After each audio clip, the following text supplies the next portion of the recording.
In today's video, I'm going to teach you how to separate pages in Google Docs. This is a handy skill for anyone working with documents because it allows you to control the layout, maintain structure, and ensure your document is easy to read. Whether you're preparing a report, manuscript, or any type of formal document, knowing how to manage pages efficiently is key. To get started, let's firstly open your browser and search for Google Docs. Once your browser is open, simply type Google Docs into the search bar and hit Enter. You should see a link to Google Docs at the top of your search results. Click on this link to open Google Docs. If you've been here before, you'll recognize the familiar homepage that lists all your documents. Next, you'll need to log in with your Google account. If you're not already signed in, you'll see a prompt asking you to enter your email address and password. Go ahead and enter your details to access your documents. Logging in is important because it gives you access to all your saved files and allows you to work on documents stored in the cloud. Once you're logged in, locate the document you want to edit.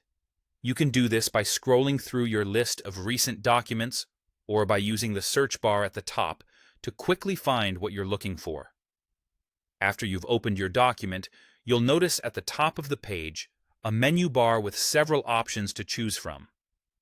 Now focus your attention on the menu bar. You'll see a tab labeled Insert.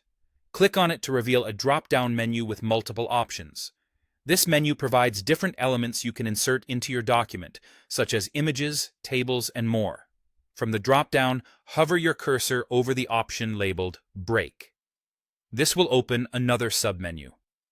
The break option is what helps you manage the structure of your document by adding different types of breaks, like page breaks or section breaks. What you need here is the page break feature. Look through the submenu and you'll find Page Break as one of the choices. Click on it and you'll observe that a new page starts exactly where your cursor was positioned within the document.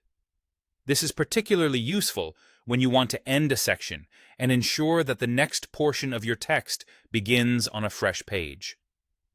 And there you have it. Inserting a page break in Google Docs is a straightforward task once you know where to look.